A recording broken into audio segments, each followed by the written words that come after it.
Gosh, I keep thinking it's morning. It used to be morning. Good afternoon, everybody. It is 2:05, which means we hit the ground running. I know some people will be coming in here in just a little bit, but what we're going to be doing is Pythagorean theorem, and I know that you guys have looked at Pythagorean before in middle school. So this will be a little bit of review, but it's also going to be some new stuff. So knowing that for some of you guys it's going to be a little bit of review, I'm going to do my best to spice it up and give you guys as much new stuff as possible, because I'm sure when you guys learned this in middle school that you didn't learn all the cool stuff that comes along with Pythagorean theorem. So before I get into that, I just also want to point out that midterm scores have been posted to Skyward. If you guys have questions about that, you can email me or come to my office hours. Just a reminder that the midterm scores are just 10% of your grade. So you might be like, why didn't this have a bigger impact on it? It's just 10%. So if you guys are looking at ways to improve your grade, remember missing assignments are what hurts your grade the most. So make sure you guys get all your missing work done. Also remember, guys, that there is no penalty for turning in work late, and if you want to redo any assignment, you can do that. Just send me an email with your name, what period you're in, and what assignment you want to retake. All right, so with that said, let's get started. Remember that if you guys miss anything, all of this will be posted to YouTube later. So Pythagorean, okay, so let's talk about, so this first part of today's lesson, I just want to give you guys a brief taste of the history of Pythagoras and who Pythagoras is, because I know you guys are like, ooh, history, boring, right? But this is actually really cool history, history that they don't teach in history class, so I'm going to teach it in math class. So you can put down your pencil just for a second, though there are some important things that we're going to be doing. It's not going to be anything that I won't write down later, okay? So just to get started, so Pythagorean theorem is based off someone named Pythagoras. Now, oh, well, that's really lame. I'm super sorry. You should email your teacher. Make sure that they're okay. So email your teacher and just be like, hey, what's up? There was no Zoom today. And then maybe they have something online for you to do. All right, so Pythagoras. So Pythagoras now is a super important character. So Pythagoras was in the time around before Jesus Christ. So he was AD. So I want to say it was like 100 AD, somewhere between 150 AD that he was around. And Pythagorean was this really important person. In fact, Pythagoras performed miracles, and so he had what present day we would call a cult or a religious following, or basically like a religious group.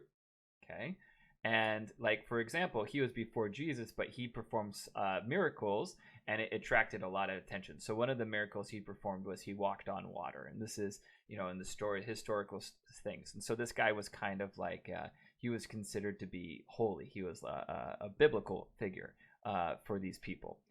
Now, unfortunately, as you're going to learn, he died, and so and his group didn't really gain traction in terms of a religion, but he was kind of a religious figure. And let me tell you more about this cult that he had, and this Pythagoras cult.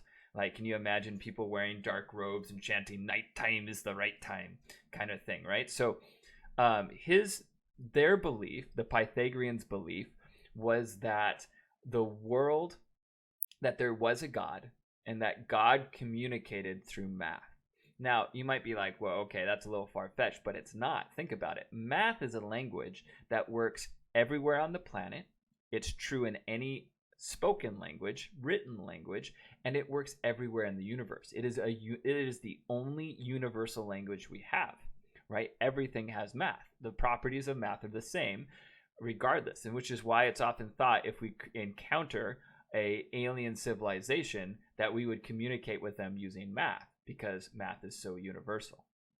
Okay? So now it's not too far-fetched to think, hey, so he created this religion. They believed that God was communicating through math. And so to understand math was to understand God. Okay? All right. That makes sense. But then when it got weird is Okay, ooh, it gets better. So the way so in understanding, so they had this obsession with understanding God and his language, and they found, well, there is this principal building block of the universe, and they were like, triangles make up the universe. And he was right on this. Triangles do make up the universe. And I'm going to blow your mind a little bit with this, but it turns out triangles actually are the building block of the universe. Now, before you start going, but like, what about string theory and quantum mechanics? Well, we're going to get there. So it turns out they were right. Triangles are the fundamental building block. And if you guys have ever played video games before, video games now have all three-dimensional graphics. Well, how do they get those three-dimensional graphics? Well, they have things that process them called GPUs, or graphics processing units. It's a designated chip that all it does is, get this, draw triangles. What? So when you look at a 3D video game where you're walking around and there's environment and characters, everything you see is triangles. Now, that should blow your mind. Like, what? Everything is triangles? But it's like, but I don't see any triangles. Well, that's because you guys were too young to play games where the triangles were really apparent. Okay, and oftentimes they'll call it polygon count.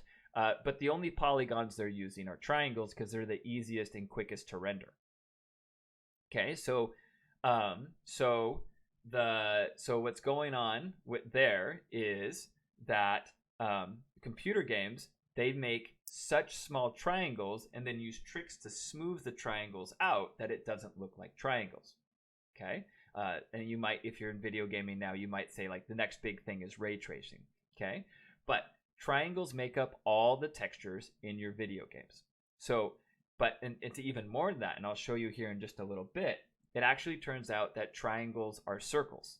What? How can triangles be circles? And I said it right. Triangles are circles.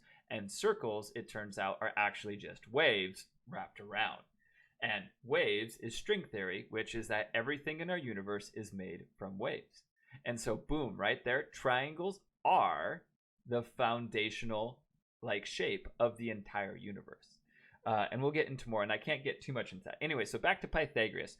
So he was right that this language is universal, and he was right that triangles were the answer to everything. But where he was wrong is that, and this is the most important part of this whole story, is that the Pythagoreans, they believed that all triangles were made solely of whole numbers. That is, that everything in the universe is whole number triangles. Okay? Now, you and I know that's silly because there's a whole bunch of numbers that aren't whole numbers, right? So what happened is one of his disciples came to him one day and said, "Hey, something troubling's come up." So the disciple drew a square, and let's just say each side is 1 unit long.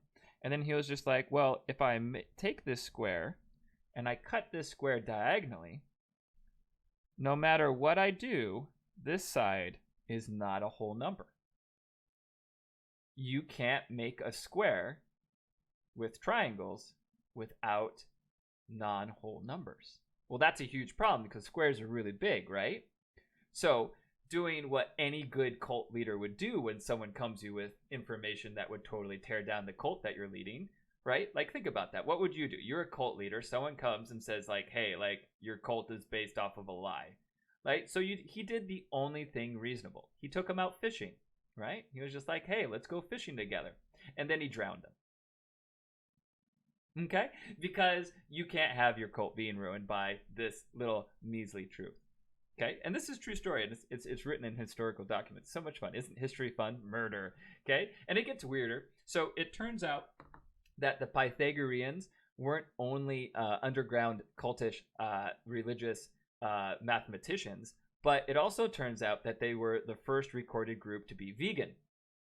Okay, so you have these vegan, underground, culty, nighttime is the right time kind of people. Okay, so word gets out that, the Pythagorean cult's getting a little out of hand. They're murdering people. So the Greeks come to kill Pythagoras because he went against, like the Greek gods, right? Religion always causes things like this to happen.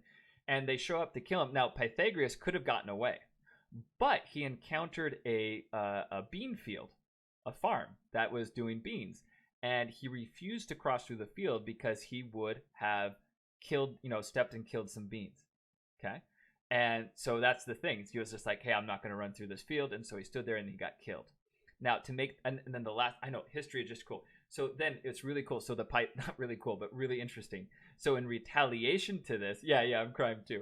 In retaliation to this, right? So this group of vegans gets really upset because the Greeks just killed their guy, right? Their holy figure.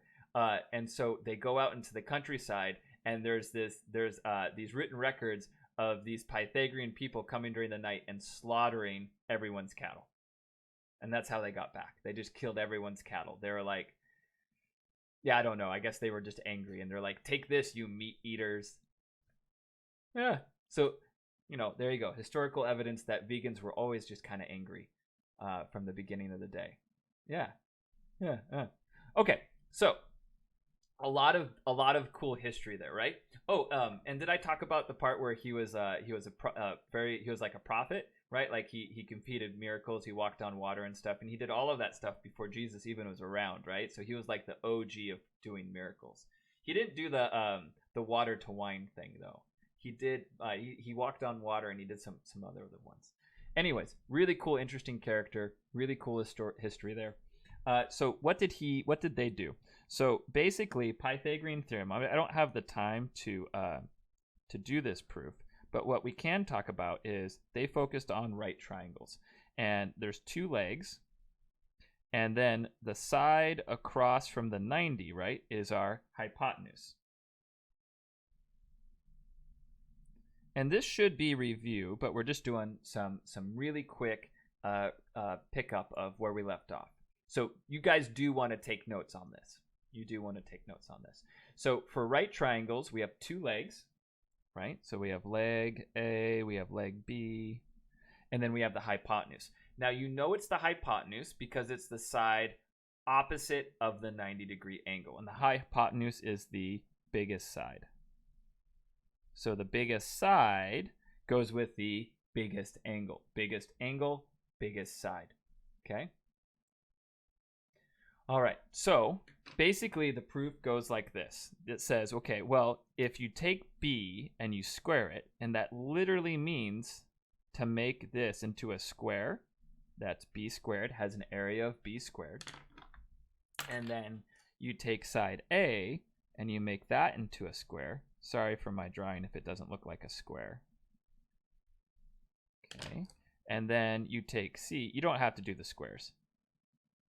If you don't, right? So basically, why did this turn back on? Sorry about that. So basically, you have these three squares. And what they found is that if you take A squared plus B squared, that equals the same area as C squared. Okay? So we're going to have Pythagorean theorem here.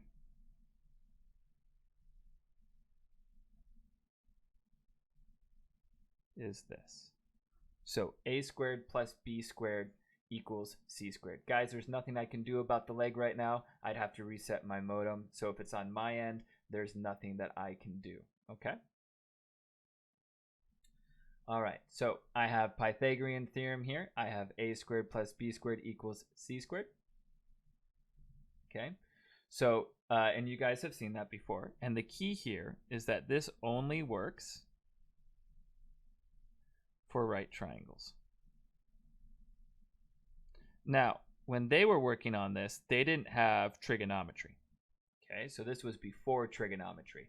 So what we're going to find is that there is, with trigonometry, a way to do this with all triangles. It's called law of cosine, but we're going to learn about intro trigonometry towards the end of this trimester. So after you guys learn about this, if you take pre-calculus, you'll learn how to do this for any triangle, not just right triangles. Okay? And as I did promise before, right, I would show you that, hey, this is actually a circle. Now you're like, what? That can't be a circle. But what we're going to find out, the equation, you don't need to write this down. The equation for a circle, you don't need to write this down. is x squared plus y squared equals your radius squared. And if you take a look at these two, they're the same thing. Okay? You guys see how these are the same thing? So it turns out that a circle is actually just a bunch of right triangles mapped onto each other. Okay? So, and a circle is how you get to a wave, and a wave is everything in the universe. And so that's how Pythagoras was correct, that everything in our universe is in fact a triangle. Okay? Kind of cool? All right, kind of cool. Kind of cool. Anyways, a little bit of history lesson there for you. But basically, right, Pythagorean theorem, you've seen this before. You've seen it in middle school. It only works for right triangles for right now. And just a little, extra there. Pythagorean was onto something. So maybe we need to hop onto that cult train and start wearing all black to school and start chanting the nighttime is the right time. Maybe. Okay. So so we're going to break up the rest of this lesson into two parts. So we're going to do some review of how to use Pythagorean theorem to find missing sides, and then we're also going to take a look at some new stuff, some more important stuff with that as well. Okay. So the first thing that I want to just say, don't put this in your notes. There's something that we didn't have time to teach this year that I normally teach, and they're called Pythagorean triples. So as you may recall from the story, Pythagoreans, they believed the universe was made up of whole numbers. So they had these sets of three numbers called Pythagorean triples. So triples means three. So they had these sets of numbers, whole numbers, that made right triangles. And you don't have to write this down, but for example, this is the most well-known Pythagorean triple, and that is a 3, 4, 5. And what that's saying is that one side is like 3 feet, one side is 4 feet, one side is 5 feet. And if you had 3 pieces of wood cut to those lengths, no matter how you put them together, you would get a right triangle.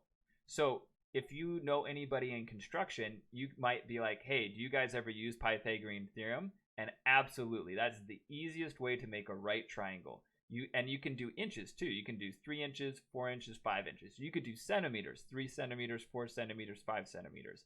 And it's how you can square any project that you're building. And it's really easy to do. And if you've ever built a fence, this is like how do you make sure your fence is at a 90-degree angle? You just make a quick little triangle like this, and you know it's 90 degrees. You don't even need a builder's triangle. Okay? So this is, again, they're just called Pythagorean triples, and that's just because they're whole numbers and they make a right triangle. Okay? But we don't need to know that. Okay? We don't need to know that. So what we are going to need to know is how to find missing sides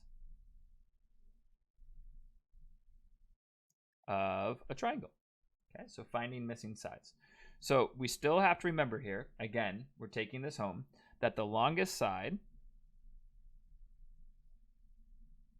right, we call that C. So the longest side, C, is always opposite. So the longest side is always opposite of the largest angle.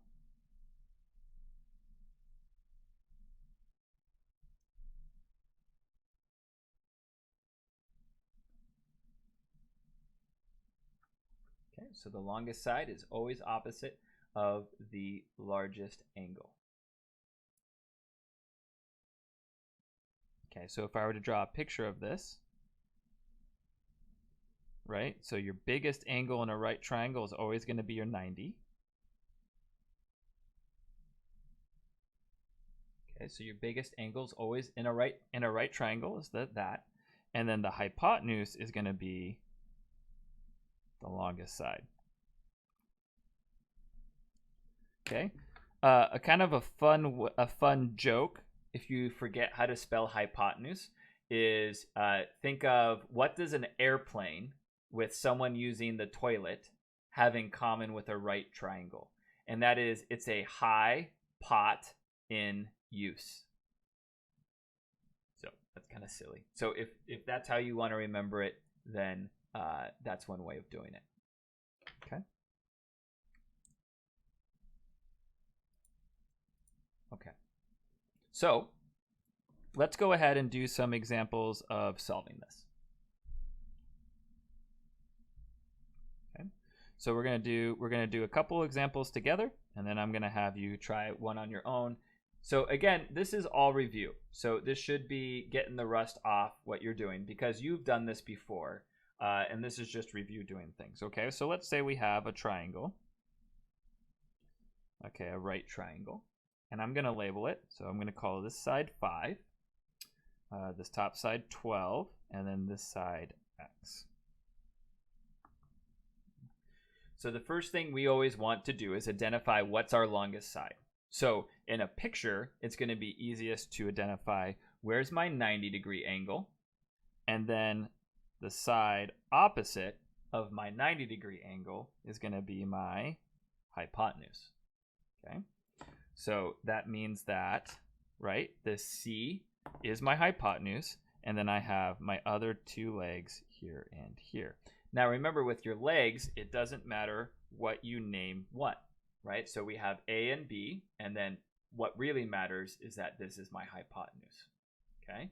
So it's a right triangle, so I can use Pythagorean theorem to solve for x,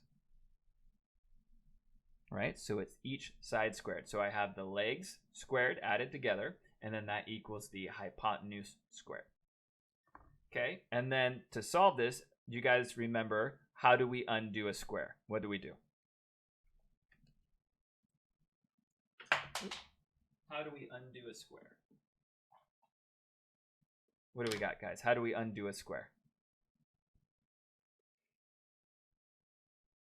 Nope, we don't divide, so that would be 2 times x. So if it was 2 times x, then we'd divide. So squared is actually a function, so we need another function to undo it, right? So we need the square root. Now, hopefully your Algebra 1 teacher, they taught you that when you take a square root of a square, you actually get 2 answers. You get a plus or minus. Now, in our case, we don't care about the plus or minus because since we're finding a distance, we only want the positive, okay? So when those get it done, I'm not going to worry about the plus or minus over here because I only want the positive answer. So I'm going to have the square root of 5 squared plus 12 squared equals x.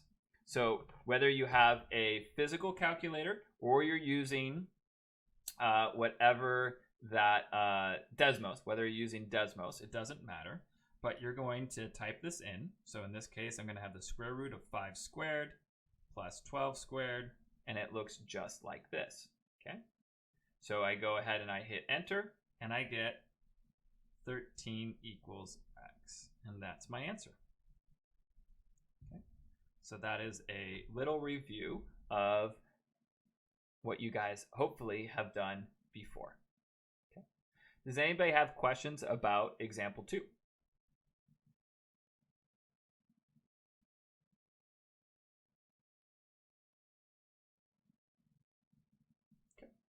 And if you guys do have questions, please feel free to ask. Okay. So then let's do another example. I don't know why I called that example 2. Well, whatever. I'll just keep rolling with it. Let's call this example 3. Okay. So what happens then if x isn't your hypotenuse? So let's take a look at something like this. Okay. And then we'll have one side be 7, one side be x, and the other side be 14.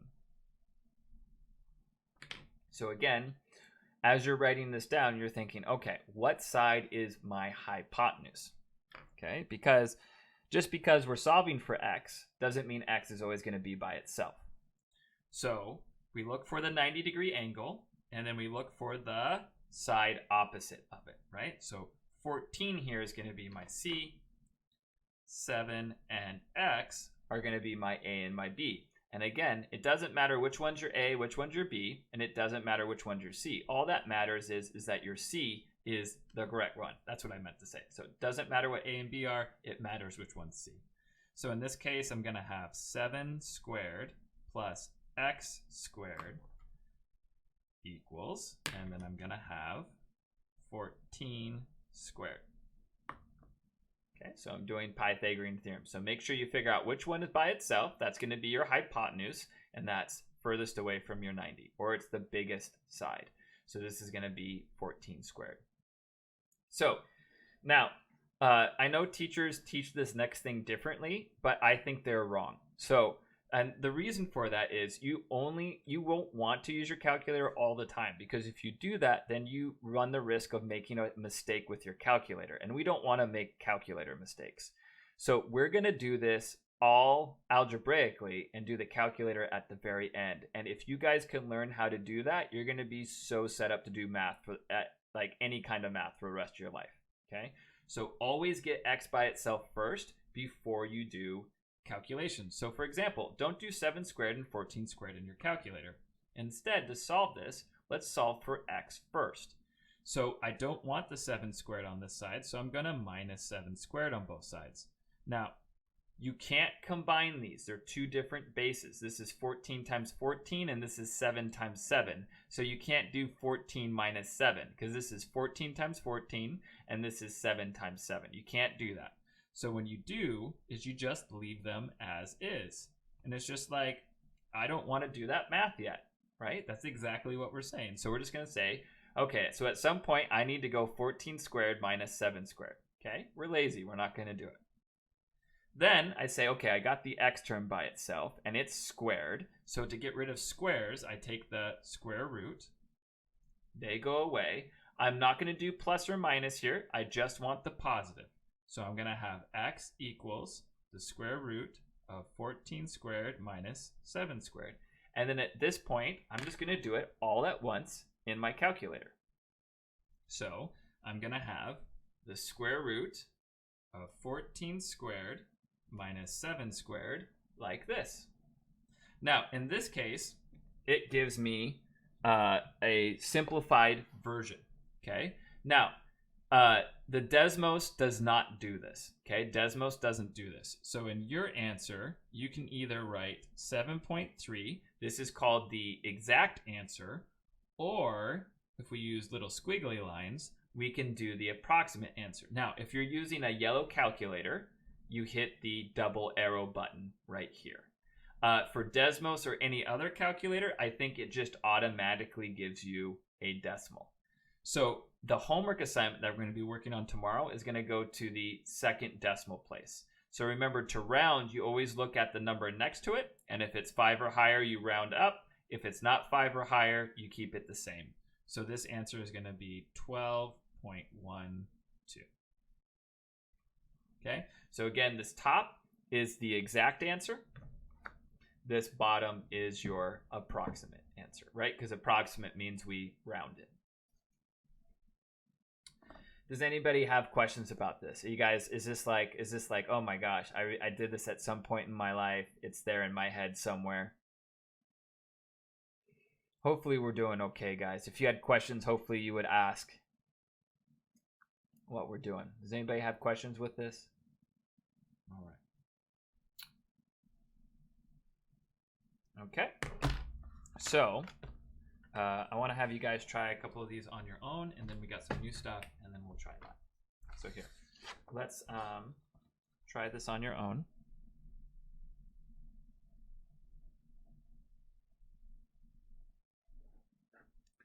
Oops. So try this one on your own. So we're going to have a triangle. And then we're going to have some pieces. So I want you to solve for x. And I'll even put up a little reminder for you that a squared plus b squared equals c squared. And then we're running out of time. So normally I'd give you guys more time, but I'm only going to be able to give you a minute. So take a minute and figure out x.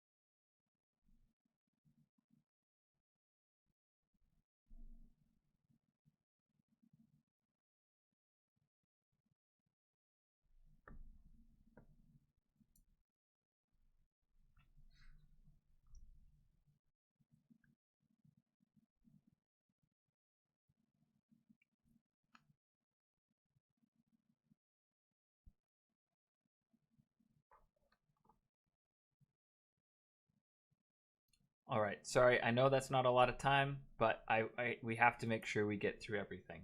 So again, the first thing I'm gonna do here, I'm frozen. First thing we're gonna do here is make sure I see the biggest angle goes with the biggest side. So if I were to write this out, right, I would have 15 squared plus x squared equals 25 squared, right? So 25 is my longest side, so it's going to be by itself. So I'm going to solve for x squared before I do any calculator stuff. So that means I'm going to get the 15 squared away from it.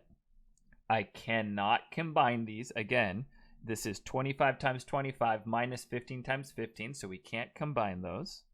So I'm going to get x squared equals 25 squared minus 15 squared.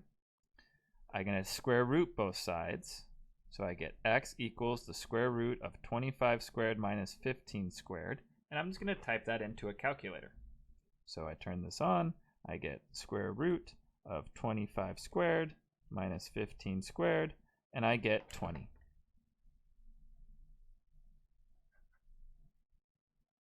Okay. Does anybody have questions about that? How we did that? Where we're going from that? I know I went through this relatively quickly because it is mostly review. Now remember, if you guys need more practice with this, you are always welcome to stop by my office hours and get help that way. I have office hours 8:30 to 10, Monday, Tuesday, Thursday, and Friday. Okay.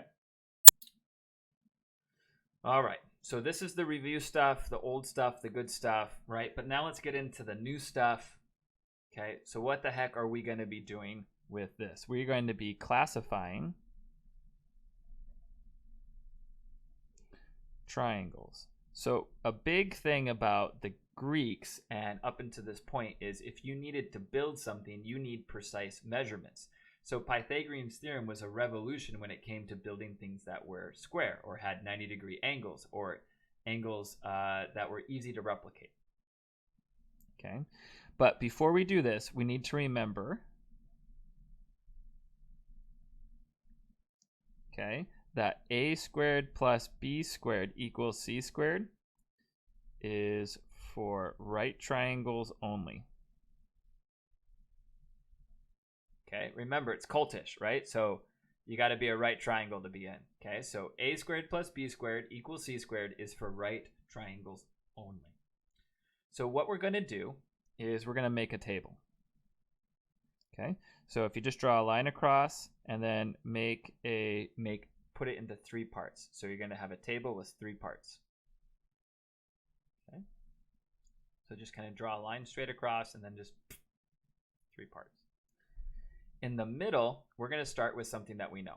And that is if a squared plus b squared equals c squared, then it is a right triangle. Okay, so if a squared plus b squared equals c squared, it's a right triangle. Now, you might be like, well, no duh, Kraft, you just said that. But it's really important. If you were trying to measure something that you just built and you were like, hey, is this a right angle? Well, you could quickly just do this with your legs and see, does it equal your hypotenuse squared? And if it doesn't, then that's an easy way of saying, hey, this isn't a 90-degree angle. You don't need a builder's angle, right? And then another thing about builder's angles, sometimes those get warped. So you don't have to depend on someone else making a nice 90-degree angle. All you have to do is measure it with a measuring tape, okay? And it's always going to be super accurate, okay? So this is where builders and construction workers use Pythagorean theorem a lot. They do it to check, hey, is this a 90-degree angle? Okay, especially when building things that are freeform like fences. Okay, or if you're laying foundations and you want your foundation to be square. There's other ways to do it too. You can also measure the diagonals, but we'll get to that later. All right, so what happens when it doesn't equal c squared? Well, there's 2 possibilities. The first possibility is that a squared plus b squared is greater than c squared, or how we're going to remember it, the hypotenuse is less than the sum of the legs squared. Okay, so that is the hypotenuse is less. Okay, the hypotenuse is less, right? The alligator eats the bigger, right? The alligator. Do you guys ever learn it that way? The alligator eats the bigger thing. So c squared is less. So when the hypotenuse is less, when the hypotenuse squared is less, okay, then what happens is we get an acute triangle. Okay, so if the hypotenuse squared equals, then it's a right triangle. If it's less, then it is a acute triangle. Okay. So that's one thing that can happen. The hypotenuse squared is less. Well, then the other option is the hypotenuse is more. So I could have a squared plus b squared is less than c squared. Oops, I need to scoot over a little bit. Okay, so I have a squared plus b squared is less than c squared. So this is where the hypotenuse is more. Okay, so the hypotenuse is greater. Then we have an obtuse triangle. Okay. So what we need to do now is practice doing this, right? We need to practice doing, how do we classify? Maybe I have to zoom out just a little bit. Okay. So we're going to practice doing that. Okay, so here we go. So I think with my labeling we're at 4, but this is only the third. Okay, so let's say we have a triangle, and the triangle looks like this. Okay, so let's say this is 6.1 feet, this is 4.3 feet, and this is 5.2 feet. Right? The Pythagoreans would be really disappointed in us right now for not using whole numbers, right? We wouldn't be good cult members. Okay. Now, sometimes you see how we have this with the pictures. Sometimes Problems just gives this to you as a list. So they'll say, hey, your sides are 4.3 feet, 5.2 feet, and 6.1 feet. Okay, so the sides can also be given to you as a list. These are my 3 measurements that I have.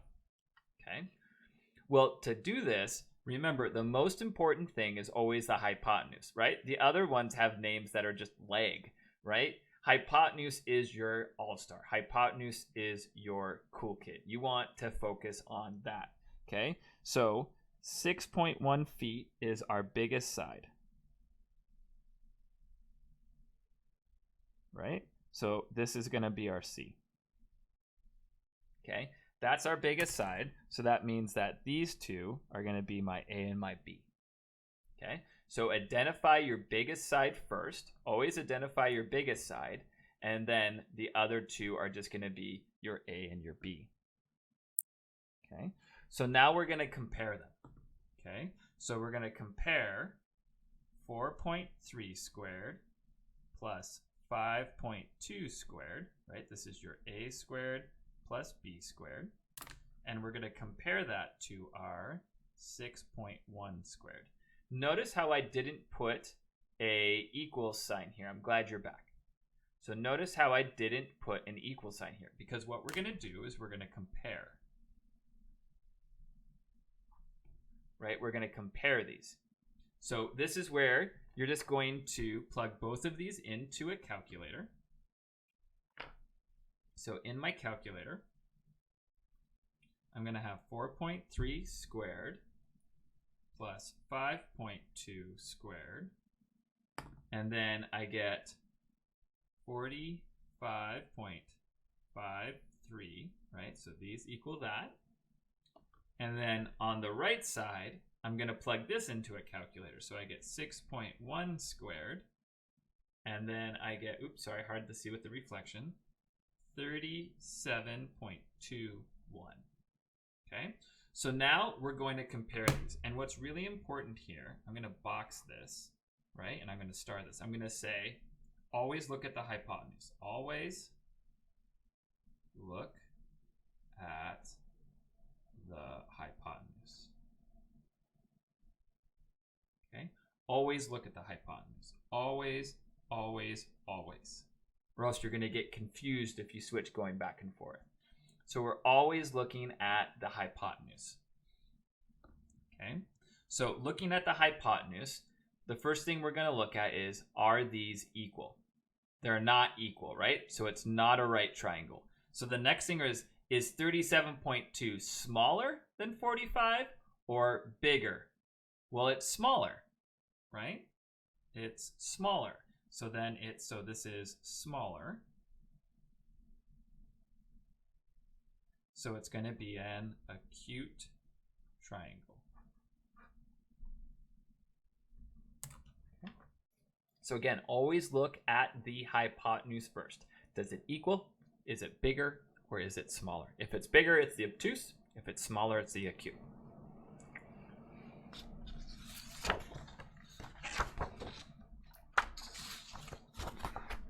Okay, does anybody have questions about that? So for this next step, I'm gonna have you try 2 of these. I'm gonna give you a couple of minutes. I'm gonna have you try 2 of them.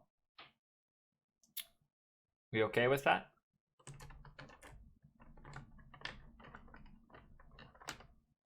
Well, here, let's start with 1. I agree. Let's start with 1, and then we'll do 2 more, hopefully, if we have time. So try this on your own.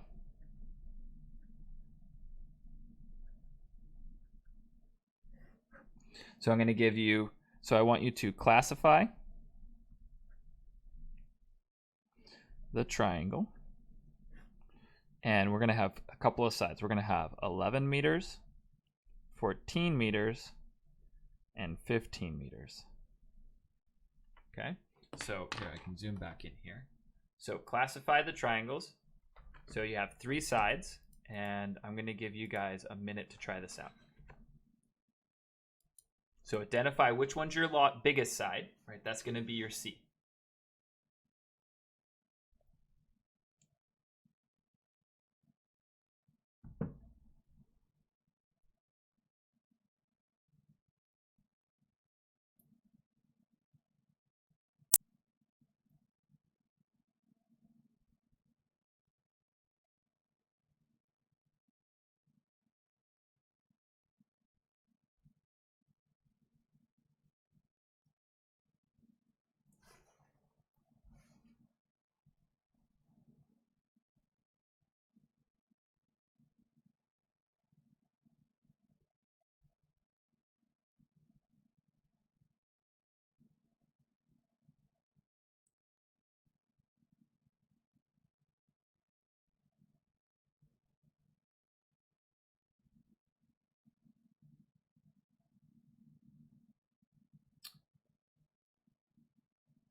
Okay, so hopefully you guys figured out that 15 is your C, right? So I'm going to have 11 squared plus 14 squared, and I'm going to compare that to 15 squared. So in my calculator, you go 15 squared is 225, and I go 11 squared plus 14 squared is 317. So we always highlight, we always focus on the hypotenuse, right? So always the hypotenuse.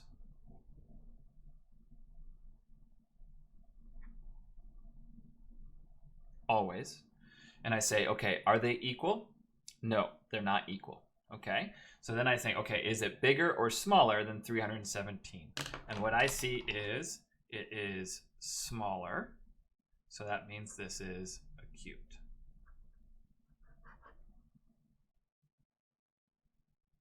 Okay.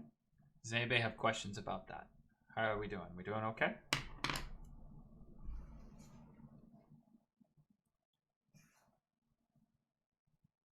Okay. I'm not getting anybody asking for help or questions.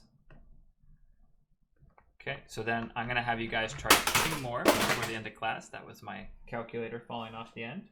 So let's try this. Let's see 3, 4, and 6. So try this one, and then try this one as well. 2.1, 2.8, and 3.5. Okay, and then for this one, since it's a bit more, I'm gonna give you a little bit more time. So let's do, we can afford 2 minutes and 30 seconds. So we're doing 2 of these.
All right, let's go over this and finish things up. So the first thing you want to do with both of these is you want to identify what is the longest side. So here 6 is the longest side, and over here 3.5 is the longest side.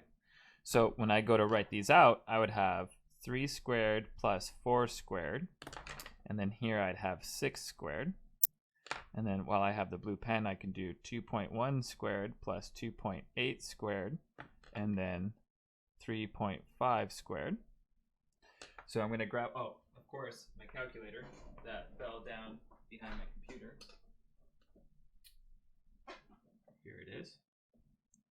So I'm going to have, okay, 3 squared plus 4 squared, that equals 25. And then 6 squared is 36. So I'm always focusing on my hypotenuse. So I see here they don't equal each other. So what is it? Is it bigger or smaller? Well, 36 is bigger than 25. So if it's bigger, it's an obtuse triangle. And that's my answer. Anybody have questions about that? All right. So I go over to this one. And I have 2.1 squared plus 2.8 squared. I type that into my calculator. I get 12.25. And then I'm going to take 3.5 squared, and I get 12.25. And then, hey, check it out. 12.25 equals 12.25. So this must be a right triangle. So those are 2 examples of ways that we can classify triangles. And it's also a way of, like, if you were taking measurements when you were building something, how you can say, hey, is this a 90-degree angle between these 2 pieces? All right. Tomorrow, we are going to practice this more in class. I'm going to go ahead and say, because it's 2:55, if you guys are remote, you guys can log off. If you are in person, you need to stay in class. You can't get up and move around. So you need to wait until the end of class. So with that note, bye everybody. If you need help, I do have office hours tomorrow from 8:30 to 10.